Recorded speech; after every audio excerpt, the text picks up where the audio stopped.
YouTube channel बिटिआइसिटी पाथमा तपाईहरुलाई स्वागत छ।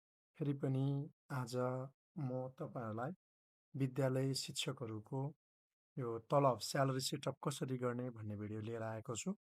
हामीले सम्पूर्ण शिक्षकहरूको स्टाफहरूको जस्तै तपाईले यहाँ टिचर देख्न सक्नुहुन्छ, टिचर र स्टाफहरूको हामीले सेटअप सिद्ध्याइसकेपछि उहाँहरूको डिटेलहरू पुरा भरिसकेपछि स्यालेरी कसरी एड गर्ने विषयमा हामी हेर्नेछौँ। त्यसको लागि तपाईले देख्न सक्नुहुन्छ यसरी टिचर स्टाफबाट टिचरमा जानुभएपछि तपाईको यहाँ लोड गर्ने ठाउँ खुल्छ। तपाईले लोड गर्नुहुन्छ। अनि तपाईले लोड गर्नु भए पछाडि तपाईको यहाँ टिचरको लिस्ट देखा पर्छ हेर्नुहोस्। अब मेरो चाहिँ यहाँ सबैको स्यालेरी एडेड भइसकेको छ। तर कसरी स्यालेरी एडेड गर्ने भन्ने कुरा म फेरि तपाईहरुलाई देखाउने छु। यहाँ तपाईले देख्न सक्नुहुन्छ विनोद तामाङ भनिएको छ। अनि अब उहाँको स्यालेरी सेटअप कसरी गर्ने भन्ने कुरा हामी यहाँ हेर्नेछौँ। अब तपाईँ एक्सनमा जानुहुन्छ, टिचर स्यालेरी डिटेलमा तपाईले हेर्नुहुन्छ। र तपाईले यहाँ आर्थिक वर्ष फिस्कल इयर छान्नुहुन्छ 2082-83। अब यसलाई तपाईले लोड गर्नुहोस्। लोड गरिसकेपछि तपाईको स्क्रिनमा यस्तो खालको एउटा फर्म जस्तो खुल्छ। अनि तपाईले देख्न सक्नुहुन्छ जन्म मिति, मिस कोड सबै आइसकेको छ। यहाँ दुई भाग भएको तपाईले म देख्न सक्छु। म तपाईलाई यहाँ देखाइदिनेछु। हेर्नुहोस्। अनि यसमा तपाईले हेर्नु हुँदाखेरि के छ भने यतापट्टि चाहिँ फेडरल लेभल स्यालेरी सेटअप छ, स्यालेरीको सेटअपहरु मात्रै छ भने यतापट्टि चाहिँ अलाउन्स सेटिङ अप सेटअप भनेको सेटिङ सेटअप भनेको छ। यतापट्टिको चाहिँ शुद्ध तलबको भयो यो तपाईले देख्न सक्नुहुन्छ भने यतापट्टिको हकमा तपाईले हेर्नुभयो भने चाहिँ यो चाहिँ भत्ताहरु हो। विशेष गरी भत्ताहरु अन्य सेवा सुविधाहरुको बारेमा सेटअप गर्ने हो। त्यसको लागि तपाईले हेर्न सक्नुहुन्छ टिचरको ग्रेड तपाईले यहाँ लेख्नुहुन्छ। उहाँले कति ग्रेड पाउने 5 ग्रेड रहेछ। र 5 ग्रेड पाइसकेपछि तपाईले यहाँ तल हेर्नुभयो भने अब ल तपाईले पहिलोमा हेर्नुहुन्छ प्राथमिक तह तृतीय। तपाईले यहाँ स्यालेरी देखिहाल्नु भयो। त्यसैगरी के छ प्राथमिक तह द्वितीय पनि छ, प्राथमिक तह प्रथम, प्राथमिक तह 2 विषय अनुतीर्ण, 2 विषय भन्दा बढी अनुतीर्ण, निम्न माध्यमिकको पनि छ। र यो सबै तपाईले अगाडि हेर्नुहुन्छ भने यहाँ एउटा टिक लाउने सानो कोठा देखिन्छ। तपाईले जुन शिक्षकको भर्ना लाग्नु भएको छ अब तपाईले वहाँ टिक लगाइदिने मात्रै हो, केही गर्नु परेन यसरी। अब मैले विनोद तामाङको भर्ना लाए भने अब यसमा प्राथमिक तहमा मैले यसमा टिक लाएँ किनभने प्राथमिक तह तृतीय श्रेणीको भयो भने अब यतापट्टि चाहिँ अरु के छ भने तपाईले उहाँ तल आउनु भएपछि तपाईले यहाँ कर्मचारी छानिसक्नु भएपछि उहाँ तल एउटा लोकल लेभल फन्डेड अमाउन्ट भनेको तपाईले देख्न सक्नुहुन्छ। ल हेर्नुहोस्। यो भनेको चाहिँ यो तपाईलाई स्थानीय तहले दिने भत्ताहरु होइन। स्थानीय तहले तपाईको शिक्षक कर्मचारीलाई थप गरेको तलब तपाईले यहाँ भर्नुपर्ने हुन्छ।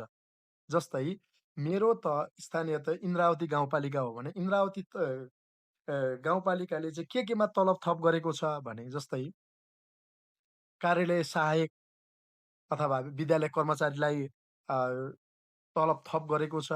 अनि त्यसैगरी बाल विकास सहजकर्तालाई 5000 रुपैयाँ थप गरेको छ भने अर्को लेखापाल अथवा सहायक लेखापाललाई पनि माध्यमिक तहको सहायक लेखापाललाई पनि 5000 थप गरेको अवस्था छ भने यसमा तपाईले यहाँ लेख्नुपर्ने हुन्छ लोकल लेभल फन्डेड अमाउन्टमा तपाईले यसरी जति रकम स्थानीय तहले थप गरेको छ त्यो थप गर्नुहुन्छ। तर कुनै भत्ता होइन, यो चाहिँ शुद्ध तलब रकम तपाईले यहाँ यसरी थप गर्नुपर्ने हुन्छ। अब यतापट्टिको तलबको काम सकिसकेपछि अब हामी जानेछौँ यतापट्टि। अब यतापट्टि भन्नाले हाम्रो भत्ताहरु। अब तपाईले भत्ताहरु पनि एउटा एउटा गरी तपाईले छान्नुपर्ने हुन्छ। 2057 सालभन्दा अगाडि 10 महिना तालिम वा सो तालिम प्राप्त गरेको र स्थायी भएको हो भन्ने अब हो होइन तपाईले बुझ्नुहुन्छ, यो तपाईले गर्नुहुन्छ। अब यहाँ हेर्नुहोस् त भत्ताहरु के दिन्छ त राज्यले भन्ने कुरा हेरौँ। पहिलो महँगी भत्ता। महँगी भत्ता यहाँ 5000 छ। अनि तपाईले लोकल लेभल अलाउन्स भनेको यदि महँगी भत्ता तपाईको स्थानीय तहले थपेको छ भने मात्रै तपाईले यहाँ थप्नुहुन्छ, अन्यथा तपाईले यो थप्नु परेन। सञ्चय कोषमा तपाईले टिक लाउनुहुन्छ। यदि तपाईको शिक्षक जुन शिक्षकको भर्दै हुनुहुन्छ यदि उहाँ चाहिँ स्थायी हो भने तपाईले सञ्चय कोष टिक लाउनु पर्ने हुन्छ। अनि त्यसपछि बिमाको ठाउँमा बिमा पनि क्लिक गर्नुपर्ने हुन्छ। अस्थायी र करारको हकमा परेन, स्थायीको हकमा यो दुईटा पर्यो। अनि तपाईँले चाडबाड खर्च भन्ने पनि यहाँ देख्नुहुन्छ। अनि चाडबाड खर्चमा पनि तपाईँले टिक लाउनुपर्ने हुन्छ। अनि चाडबाड खर्चमा तपाईँले कुन महिनामा त्यो चाडबाड पाउने, खर्च पाउने सामान्यतया असोजमा भएको हुनाले अब असोजमा यसरी चिनो लगाइयो। अब यो पनि भयो, चाडबाड खर्च थपेर आउँदैन। अब पोसाक खर्च दुई खालको छ, एउटा 15,000 एउटा 10,000। उच्च हिमालीलाई 10,000 15,000 र उच्च हिमाली बाघले 10,000। अब यसमा पनि तपाईँले टिक लाउनुहुन्छ अनि तपाईँले यसमा महिना छान्नुहुन्छ। वर्षको एकचोटि कुन महिनामा पाउने, चैत्र महिनामा तपाईँ स्थानीय यो पोसाक खर्च पाउनुहुन्छ। अब प्राविधिक भत्ता कतिपय प्राविधिक धार पढाउने शिक्षकहरूलाई प्राविधिक भत्ताहरू पनि छ। त्यसमा तपाईँले यदि उहाँ त्यस्तोमा हुनुहुन्छ तपाईँले यसरी भर्नुहुन्छ अनि यहाँ टिक लगाइदिनुहुन्छ, अन्यथा तपाईँले टिक लाउनु परेन। प्रवाह भत्ता प्राथमिक भनेको छ नेपाल सरकारले 200 रुपियाँ उपलब्ध गराउँछ भने अब तपाईँले प्राथमिक त भने प्राथमिकमा यसो क्लिक गर्नुहुन्छ, अन्यथा तपाईँले हटाउनुहुन्छ। र उहाँ चाहिँ के रहेछ, प्रवाह भत्ता निमावि भनेको छ, यहाँ टिक लगाइयो। अनि तर के छ भने स्थानीय हाम्रो इन्द्रावती गाउँपालिकाले चाहिँ प्रहरलाई थप भत्ताको पनि व्यवस्था गरेको हुनाले अब यतापट्टिको यो लास्टको कोलमको माथि हेर्नु भनेको के हो, तपाईँले अघि नै थाहा पाउनु लोकल लेभल अलाउन्स भनेको स्थानीय तहले दिने थप भत्ता भयो। त्यसमा तपाईँले यसरी 1000 रुपियाँ लेख्नुपर्ने हुन्छ। किनभने जति तपाईँलाई मासिक रूपमा प्राप्त हुन्छ त्यसै गरी तपाईँले यहाँ लेख्नुहुन्छ। अनि त्यसपछि यहाँ तल जानुहुन्छ अनि त्यसपछि तपाईँले यहाँ थप गर्नुहुन्छ। त यदि भत्ताहरू चाहिँ तपाईँले यो अगाडिको यो भागमा तपाईँले थप नगरिदिनु होला। भत्ताहरू स्थानीय तहबाट पाउने कुनै पनि भत्तालाई यो अगाडि तपाईँले थप गर्न पाउनुहुन्न र थप नगर्नुहोस्। यो भयो भने तपाईँको स्थानीय तहले दिने उहाँहरूले बनाउने स्यालेरी सिटमा फेरि समस्या पर्छ उहाँहरूलाई। त्यसो भएको हुनाले तपाईँले चाहिँ अब यसमा भर्नुहुन्न। भत्ताहरूको कोलम चाहिँ सबै यता मात्रै हो, तपाईँहरूले यो बुझ्नुपर्ने हुन्छ। र यसको लागि निमाविमा तपाईँले टिक लाउनु भयो, यतापट्टि 1000 यसरी थपिदिनु भयो। 1000 भने अब तल जानुहुन्छ। अब तपाईँले स्थानीय भत्ता प्रवाह भत्ता निम्न माध्यमिक हुन्छ। स्थानीय भत्ता भनेको चाहिँ अब तब जस्तै तपाईँले स्थानीय भत्ताको विषयमा कुरा गर्नु पर्दाखेरि सबै नेपालको स्थानीय तहमा कार्यरत कर्मचारी शिक्षकले चाहिँ स्थानीय भत्ता पाउनुहुन्न। केही तोकिएका हिमाली जिल्लाहरू, कर्णालीका जिल्लाहरू र केही विकट अलि माथिका स्थानीय तहहरूमा यसको व्यवस्थापन गरिएको छ। सबै स्थानीय तहले चाहिँ एकै नासले स्थानीय भत्ता पाउनुहुन्न। जुन जुन स्थानीय तहले पाउनुहुन्छ त्यो उहाँहरूकै स्थानीय तहलाई थाहा हुन्छ। त्यसमा तपाईँले यहाँ फिक्स भर्नुहुन्छ।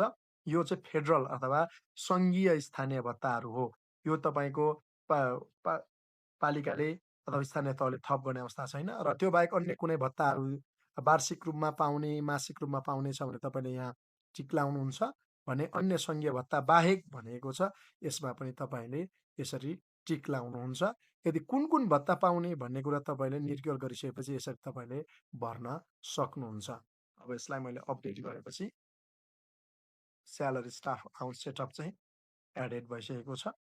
अनि त्यसपछि तपाईँले यसको लागि अब तपाईँले माग फारम बनाउनुको लागि रिक्वेस्ट फर्ममा स्यालेरी इन्ट्री रिक्वेस्ट भन्ने खुल्नुहुन्छ। सिलेक्ट इयरमा तपाईँले 2082 छान्नुहुन्छ।